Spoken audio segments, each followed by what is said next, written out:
The world of Thelen had once been a place of song, rivers that glittered like silver, and hills filled with green fields. Families used to gather by the great fires, telling stories of heroes from long ago. Children used to play in the tall grass, and the skies were always alive with birds. That time now felt like a dream. The people no longer spoke of joy, for the shadow of the Viker covered everything. The Viker were not born of Thelen. They came from the stars in ships so vast that they blocked out the sun. Their machines crushed the earth wherever they landed. Their weapons were unlike anything the Thelen had ever known. When the Viker marched, the ground trembled. Their rule was not only of strength but of fear. Villages that resisted were burned. Leaders who spoke of freedom disappeared and were never seen again. For years the people lived under this rule. The Viker demanded harvests, metals, and labor. Every season, families watched as loved ones were taken to serve in distant mines or work in the forges of the invaders. Some never returned. Others came back broken, too weak to lift their heads. The spirit of the Thelen dimmed. The songs stopped. The fires grew cold. No one dared to fight, for they believed they were alone. Rumors spread that other worlds had fallen before the Viker, and no power in the galaxy could resist them. When the young asked why no one helped them, the elders would only lower their heads and say, "Help will never come." Among the people was a young worker named Darrow. He lived in a ruined village near the edge of the old river. His days were spent carrying stones for the Viker overseers. His hands were rough, his back was bent, and his eyes carried the same dull look as everyone else. Yet within him burned a small spark, a thought that he tried to hide. He wondered if the stories of heroes could still matter. Darrow often went wandering after his labor was done. The Viker did not care so long as he returned when the horn was sounded. One evening, as the sun sank behind the hills, he walked to the ruins of an old tower. This tower had once been a place where the wise studied the stars, but now it was broken and forgotten. The stones were cracked, and vines wrapped around its fallen walls. Inside, Darrow found silence. Dust lay thick on the floor, and the air smelled of age. Yet in the deepest part of the ruins, he discovered something strange. Buried under rock and rust was a small beacon. It was shaped like a crystal locked within metal rings. Faint lights blinked across its surface, weak but alive. Darrow's heart quickened. He had heard tales of the Star Watchers, those who once spoke with other worlds. Could this be a relic of their time? He touched the beacon, and it hummed beneath his fingers. For the first time in years, he felt a sense of wonder. That night, he returned again with tools he had hidden from the overseers. Slowly, carefully, he worked to clear the beacon from the rubble. The more he touched it, the more it seemed to awaken. Lines of soft light ran across its surface, as if it remembered its purpose. When at last the beacon stood free, Darrow pressed his hand against its center. A deep sound filled the room, low and steady, like the beating of a heart. He stumbled back, staring in disbelief. The beacon was alive. The next morning, Darrow whispered to a few of his neighbors what he had found. Most shook their heads and laughed bitterly. "Even if it works," they said, "who will hear us? No one cares for Thelen. No one dares to stand against the Viker." Their voices were heavy with despair, and their eyes showed no hope. But Darrow refused to let go. Night after night, he returned to the ruins and studied the beacon. He learned how to adjust its rings, how to guide its hum, how to send its light into the sky. He did not know if anyone would hear it, yet he believed the beacon was a chance, however small. The Viker patrols grew harsher in those days. Their machines marched through the streets, and their overseers shouted at the people to work harder. Yet whenever the ground shook beneath their boots, Darrow thought of the beacon. He imagined its light crossing the endless dark, reaching someone, anyone, who might listen. For the first time in his life, Darrow felt that silence was not the end. Somewhere far away, perhaps beyond the stars, there could be those who would answer. He did not tell this hope to many, for fear of crushing it. But in his heart, he began to believe that the story of the Len was not finished. And so, while the world lived under the shadow of despair, a single light pulsed in secret. It was faint, fragile, and unseen. Yet it was there, beating quietly against the silence of the night. The beacon pulsed in the darkness of the ruined tower, its light faint but steady. Darrow sat beside it, listening to the low hum that filled the chamber. Each sound was like a promise, though he did not fully understand it. He only knew that this was no ordinary device. It was a voice meant to cross the stars. Darrow worked late into the nights. He learned how to turn the rings of the beacon, how to press the glowing patterns, and how to feed it with energy from the crystals he found in the hills. The more he worked, the brighter the beacon shone. Its light cut through the shadows like a flame that refused to die. Yet Darrow was not alone. Word of the beacon spread quietly through the village. At first, people mocked him, saying he wasted his strength. No one will hear, they told him. Even if they hear, no one will come. Their voices carried years of despair, and Darrow could not blame them. They had seen too much loss to believe in hope. But not all dismissed him. A few came in secret to watch. Among them was Myra, a weaver who had lost her family to the Viker mines. She sat with Darrow many nights, asking him questions about the beacon. Though her voice trembled with doubt, her eyes followed the light with quiet longing. "What if it works?" she whispered once, her hands folded tightly in her lap. "Then someone will know we are here," Darrow answered. "And knowing is the first step to saving." The days of labor continued. The Viker grew harsher, demanding more from the villagers. Their machines dragged heavy loads through the streets, their overseers shouted at the people, and fear pressed heavier than ever. Yet whenever night fell, Darrow returned to the ruins. The beacon's glow was a secret star, hidden from the eyes of the invaders. One evening, after weeks of work, the beacon changed. Instead of its usual hum, it gave a sharper tone, and a wave of light shot upward through the broken ceiling of the tower. Darrow shielded his eyes, heart racing. Myra gasped, and the others who watched leaned closer. "What is it doing?" one whispered. "It is speaking," Darrow said, his voice shaking. "It is sending our cry into the sky." The light rose higher and higher until it was lost among the stars. For a long moment, the watchers stood in silence, their faces lit by the glow. Something stirred within them, something they had not felt in years. It was not yet hope, but it was close. The beacon continued to send its signal each night. Sometimes the villagers came to see it. They brought food for Darrow, helped him clean the rubble, and listened to the hum as if it were music. Though many still doubted, they returned again and again. Even doubt, when faced with light, began to soften. But the beacon also carried danger. If the Viker discovered it, they would destroy it, and perhaps worse. Darrow knew this, so he worked in secret. He covered the entrance with vines and stones, and those who visited swore to speak of it to no one beyond their circle. The beacon had to survive long enough for someone to hear. One night, Myra asked, "Do you think anyone will answer?" Darrow looked at the beacon, then at the sky beyond the tower's broken roof. "I do not know," he said. "But I believe someone must. There are worlds beyond our own. Maybe they are afraid, maybe they are silent, but surely not all can ignore a voice in pain." Her eyes glistened, and for the first time, she smiled faintly. Far beyond Thelen, the signal did not vanish into emptiness. It traveled through the void, a thread of light weaving its way across the dark. It reached stations that listened, ships that wandered, and satellites that turned silently in orbit around distant worlds. Most ignored it. Some dismissed it as broken noise.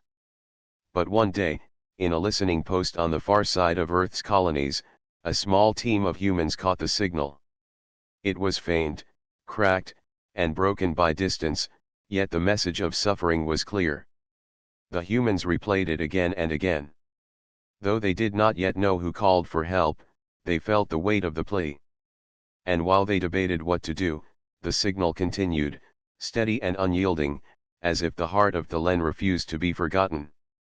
Back on Thelen, the villagers noticed small changes in themselves. When they gathered near the beacon, they no longer spoke only of despair. They shared quiet hopes, small dreams, and thoughts of what life might be if the Vicar were gone. Children who once hid from the machines of the invaders came to watch the glow, their eyes wide with wonder. Darrow saw this and felt his heart grow stronger. Perhaps the beacon was not only calling to the stars. Perhaps it was already changing the people of Thelen. And in that moment, as the night sky filled with stars, the villagers no longer looked at the heavens as distant and cold. For the first time in years, they looked upward with the question they had long buried.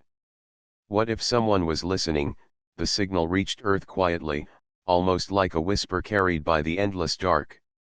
In a small outpost far from the crowded cities, a group of humans worked in silence. The station was not grand or famous. It was just a listening post, built to watch the skies and gather faint messages from distant places. Most days, the work was dull. The receivers caught only static, broken codes, or the routine signals of trading ships. But one night, as the stars shone over the Earth's horizon, the machines caught something strange. A pulse. It was not a trade message, not a military code, not even static. It was a voice wrapped in light, weak but steady. Inside the station, a young operator named Lena leaned forward. She listened closely, her hands moving over the controls. The voice was cracked and broken, the words half lost in distance, but she could hear enough to understand. It was not a greeting. It was not trade. It was a cry. She called her commander, an older man named Bren. He listened carefully, his eyes narrowing. The message repeated again and again, the same desperate rhythm, the same broken words. "Who is it?" Lena asked softly. "I don't know," Bren said. "But they are asking for help." The signal was carried to higher stations. Scientists, officers, and leaders replayed it many times. The words were unclear, but the tone was unmistakable. It was sorrow. It was pain. It was the voice of a people who had been left alone too long. Meetings were called. In halls filled with maps of the stars, humans argued about what to do. Some said Earth was not ready. The Vicar were strong, their empire feared across the void. To face them was to invite danger. Others said the signal could not be ignored. Humanity had known struggle, had known what it was to fight against greater powers, and they could not turn away now. Lena was invited to one of these meetings, though she was young. She stood in the back and listened to the arguments. Some voices shouted for caution, others for action. She kept her eyes on the glowing screen that showed the signal. The sound filled the room, a steady plea that no one could erase. At last, Bran spoke. His voice was calm but firm. "We were once alone. We once feared that no one would stand for us. And yet, we endured. Now another world calls out in the dark. If we turn away, what kind of people are we?" Silence followed his words. One by one, the leaders nodded. A choice had been made. Earth would answer. Across the colonies and stations, word spread quickly. Soldiers prepared their ships. Engineers checked their machines. Pilots studied the maps of space and marked the path to the world that called for aid. Some were afraid, but many were filled with fire. They spoke of honor, of duty, of the simple truth that no cry for help should go unanswered. In the quiet of her room, Lena wrote a message of her own. She could not send it yet, for the distance was too great, but she placed it into the system. It was simple words, meant for whoever had sent the signal. "We hear you. You are not forgotten." Meanwhile, on Thelen, Darrow still returned to the beacon each night. He did not know if the signal had reached anyone. The villagers still came, watching the glow rise into the sky. Some now whispered of hope, though they dared not speak too loudly. For them, hope was still fragile, like glass that could break at the slightest touch. But far away, the humans had already begun to move. Fleets were being prepared. Cargo holds were filled with supplies. Weapons were readied. The sound of engines echoed across hangars as ships prepared to rise into the dark. It was not only soldiers who joined. Doctors, builders, and teachers also signed to go. They knew the call for help was more than a call for war. It was a call for life, for healing, for rebuilding what had been broken. Bran stood with his crew as their ship was readied. He looked at Lena and saw the fire in her eyes. "You will come with us," he said. She nodded without fear. She wanted to be there when the voice of Thelen finally heard an answer. The fleet did not leave at once. The journey was long, and the Vicar would surely notice. But step by step, preparations were made. Humanity was not the strongest empire, nor the richest, nor the oldest. Yet they carried something fierce within them, something that no power could crush. They carried the will to fight for others. And so the signal that had begun as a whisper in a ruined tower now stirred a storm across the stars. Darrow did not know it, Myra did not know it, the villagers did not know it, but far away, ships were rising from Earth. Help was coming. The people of Thelen had lived under the shadow of the Vicar for so long that even whispers of change seemed like foolish dreams. Yet the beacon continued to shine each night, sending its light into the sky. Darrow and Myra kept tending to it, and more villagers came to stand in the ruins, staring upward as though the stars might suddenly bring an answer. The Vicar noticed this change. They saw that the villagers worked with a strange energy, their eyes no longer completely dull. Patrol leaders reported that whispers moved through the settlements, that gatherings happened in the evenings, that something unseen was stirring. One overseer, a tall figure clad in metal armor, sneered as he read the report. "They are nothing," he said. "If they dream of hope, crush it harder. Remind them no one will save them." Orders were given. Patrols grew harsher, punishments more severe.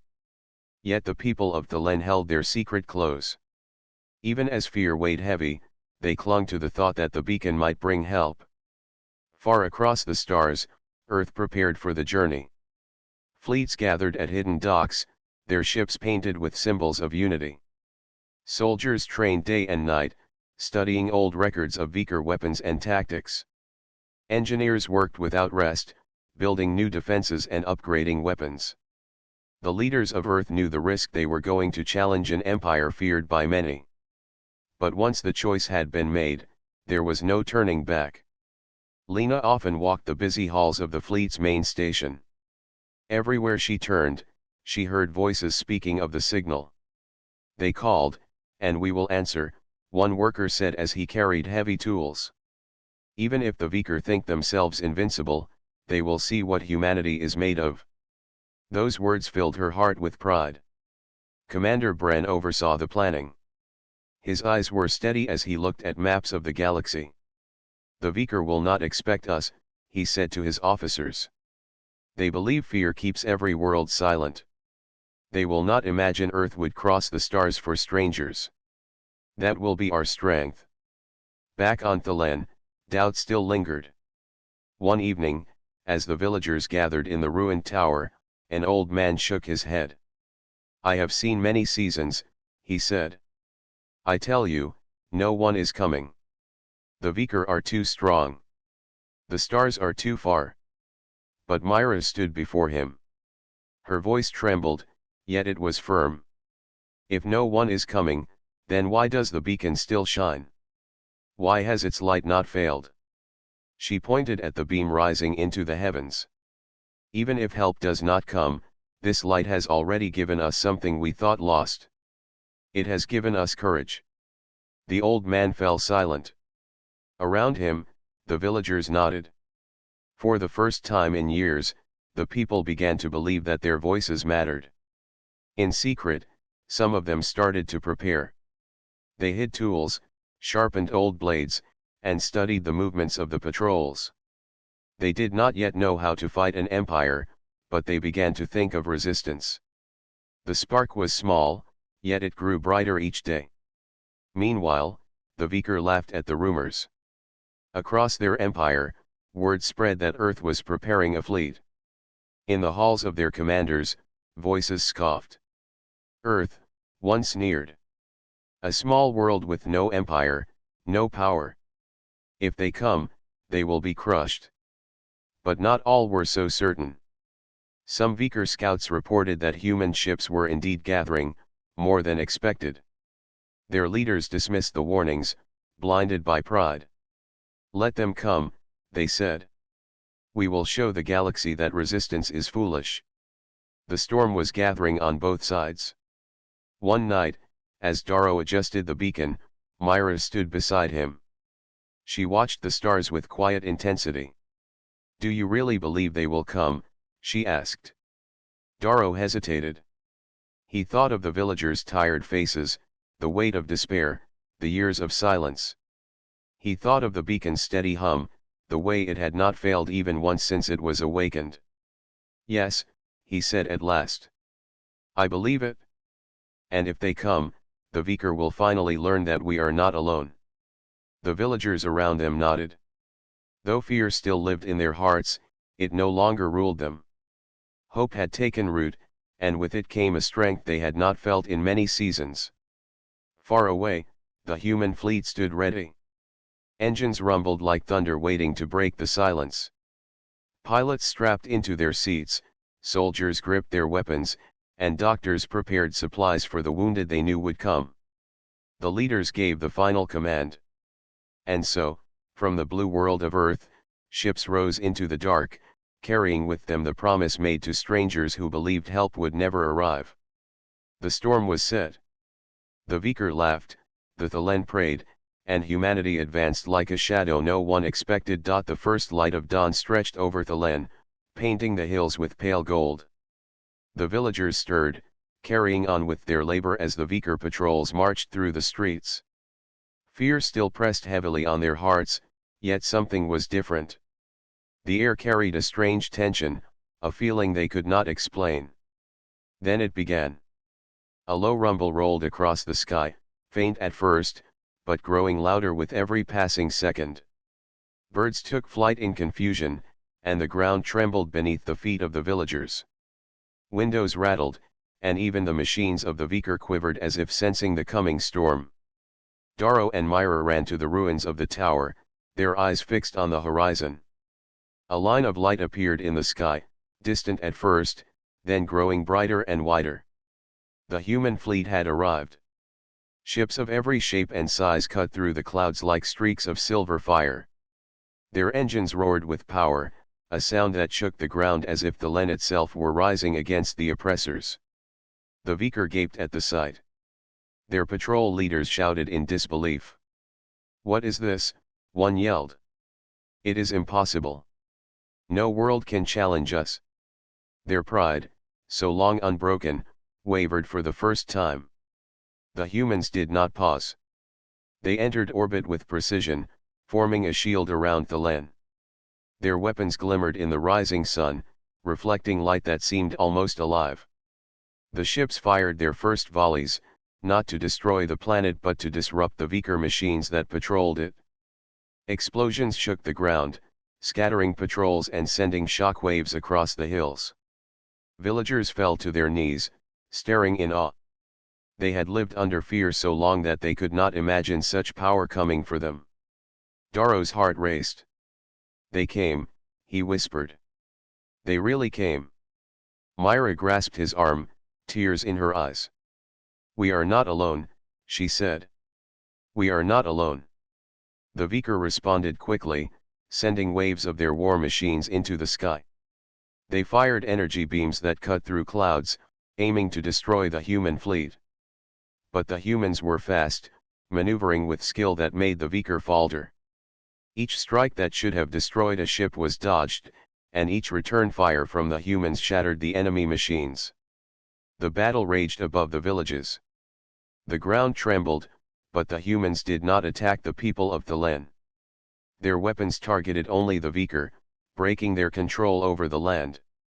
Villagers watched, wide-eyed, as the empire that had ruled them with terror began to fall apart.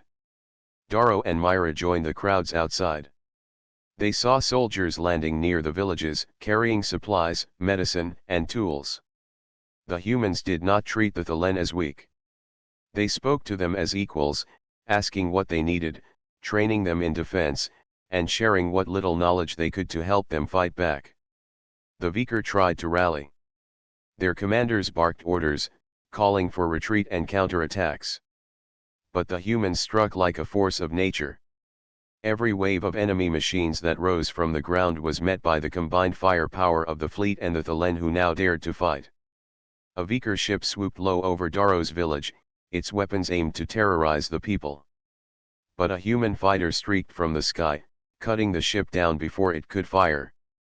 Villagers cheered, their voices rising above the sound of engines and explosions.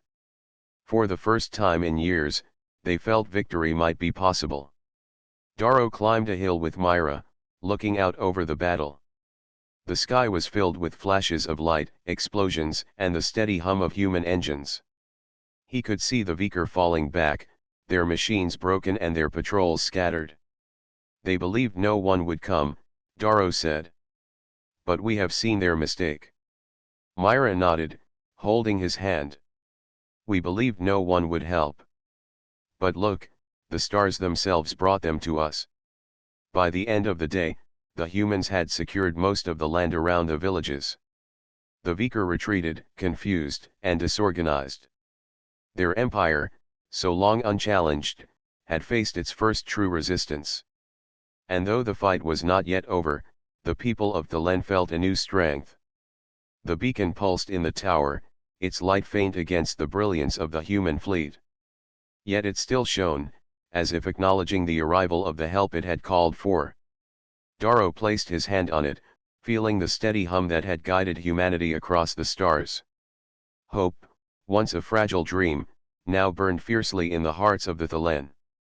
And as night fell, the stars above carried not only distant light but the promise of freedom, courage, and the truth that they were never truly alone.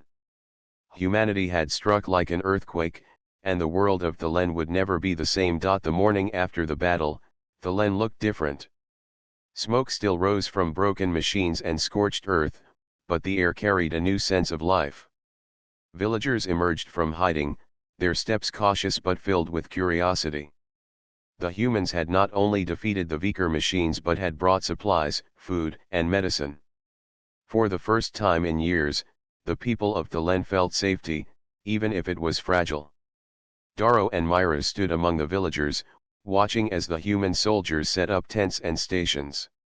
The humans moved with purpose, speaking kindly, helping where they could, and treating the villagers not as weak children but as partners.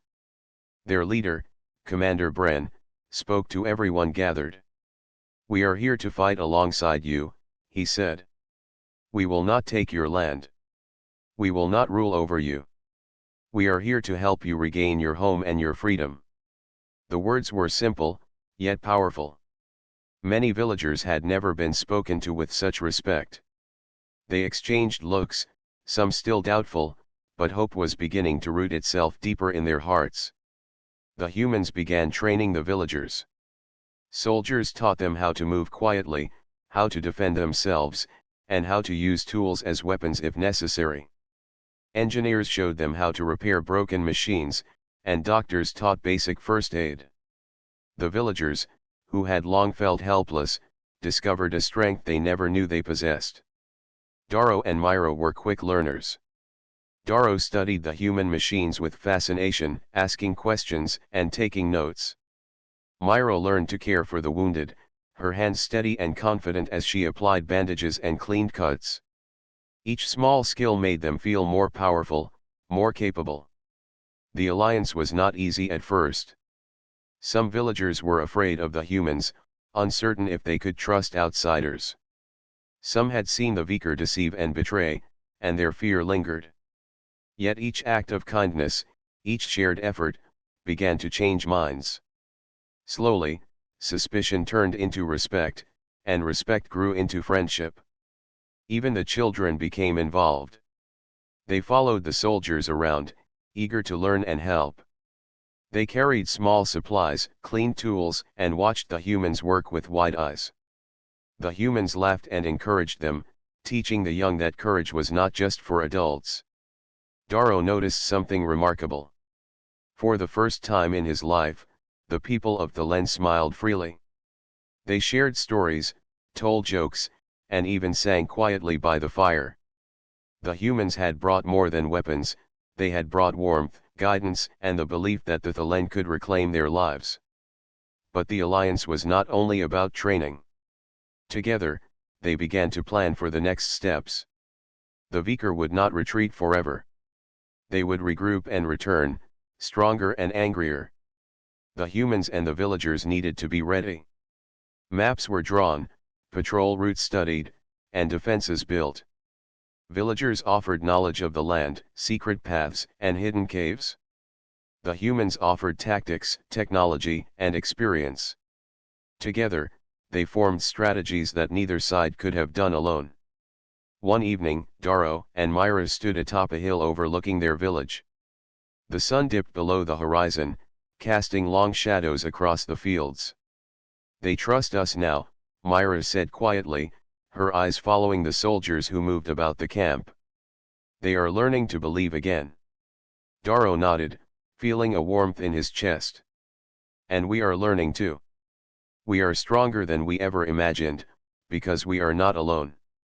Commander Bran approached them, his expression serious but kind. "You have done well," he said. "Your people have courage. With that courage and our technology, we can face the Viker again and protect this world." The words filled Darrow with determination. For so long, he had only hoped for help, only dreamed that someone would hear the beacon. Now he understood that strength was not just in machines or armies, but in trust, unity, and the will to fight together. Night fell, and the camp quieted. Fires glowed softly, illuminating the faces of humans and Thelen alike. The sound of laughter and conversation drifted through the air. The alliance had been forged not in grand speeches, but in simple acts, teaching, helping, and sharing. Above them, the stars shone brighter than ever. The beacon in the ruined tower pulsed gently, its light now a reminder that one voice, one act of hope, could reach across the stars. The humans had heard it, and together, they had turned despair into strength. Darrow took Myra's hand, looking up at the sky. "We have come a long way," he said. "The Viker will come again, but we are ready. Not just with weapons, but with courage." Myra smiled, squeezing his hand. "And with allies we can trust. We are not alone anymore." In the quiet of the night, the village rested, not in fear, but in preparation. The unlikely alliance had grown strong. Humans and Thelen stood together, ready to defend their home, their families, and the hope that had been brought from the stars. For the first time in many seasons, the people of Thelen believed that freedom was possible. And that belief, combined with the skill, courage, and wisdom of their new allies, would be the foundation of a future where the Viker could no longer rule unchallenged. The dawn broke over Thelen with a gentle golden light. The village and its fields looked peaceful, yet the scars of battle were still visible. Smoke curled from broken machines and scorched earth, but the air was filled with something new. Courage. Unity. Hope. The humans and the Thelen had worked tirelessly through the night, repairing structures, tending to the wounded, and preparing defenses. The Viker, though weakened, still threatened the planet. Their retreat had been temporary. But the villagers no longer felt the crushing fear that had ruled their lives for years. They were ready to fight, but they also knew they had allies who would stand with them. Darrow and Myra moved through the village, checking on neighbors and helping wherever needed. Children followed them, carrying small supplies or simply watching, their eyes wide with wonder at the humans and the recovered machines. The bond between the people of Thelen and the humans had grown strong. Trust, once fragile, had become steady and unshakable. Commander Bran gathered the leaders of the humans and Thelen in a quiet clearing. Maps were spread across a large table, showing patrol routes, hiding places, and the locations of enemy forces. Everyone listened carefully. Each voice, human or Thelen, was respected. Together, they planned not only to defend the village but to reclaim land that had been lost. "We have seen what fear does to people," Bran said, his voice calm and steady. "But we have also seen what courage can do. You have all shown it. Today, we stand together, not just as humans or Thelen, but as allies. The Vicar will learn that this world is not theirs to rule." Darrow nodded, his hands gripping the edge of the table. "We have waited so long for help. Now we know it was not just help that arrived, but friends. And together, we can change everything." Myra looked around at the group. Villagers who had once hidden in fear now stood tall. Soldiers, villagers, and leaders spoke with confidence and determination. Even the youngest children felt the energy, sensing that their world was no longer powerless. The first movement of the Vicar came at midday. Scouts returned to the outskirts of the village, reporting strange shapes moving in the distance. Machines had been repaired, weapons readied, and humans and Thelen stood side by side. The Vicar advanced, but they were met with a resistance they had never expected. The villagers fought with courage, striking from hiding, using knowledge of the land and skills taught by the humans. Human soldiers coordinated with precision, covering each flank, repairing damaged machines quickly, and guiding the Thelen as they pressed forward. Each victory, small but important, gave the villagers confidence. They realized that they could protect their homes, that they were not helpless. Darrow and Myra fought together, side by side with their friends. Myra tended to those injured while Darrow guided groups to defend critical points. Their actions inspired others. Even the elders, once doubtful, joined in the efforts, offering advice and support. The battle was not easy, but the bond between the humans and the Thelen made them strong. The Vicar, seeing their attacks fail and their machines fall, began to retreat. Their pride could not allow defeat, yet the humans and Thelen pressed forward, showing that their strength was not only in weapons but in unity. When the last of the Vicar left, silence fell over the village. The smoke cleared, and for the first time in many seasons, the people of Thelen could breathe freely. They gathered around the beacon in the ruins of the tower, which still pulsed gently, as if acknowledging the courage and resilience of those it had guided. Commander Bran addressed the villagers and his crew. "This victory is not only ours. It belongs to you, the people of Thelen. You have fought, learned, and stood together. Your courage made this possible. Never forget that you are capable of more than you ever imagined." Tears filled the eyes of many. Some embraced, others knelt, and touched the earth in gratitude. Darrow and Myra stood together, looking out over the village.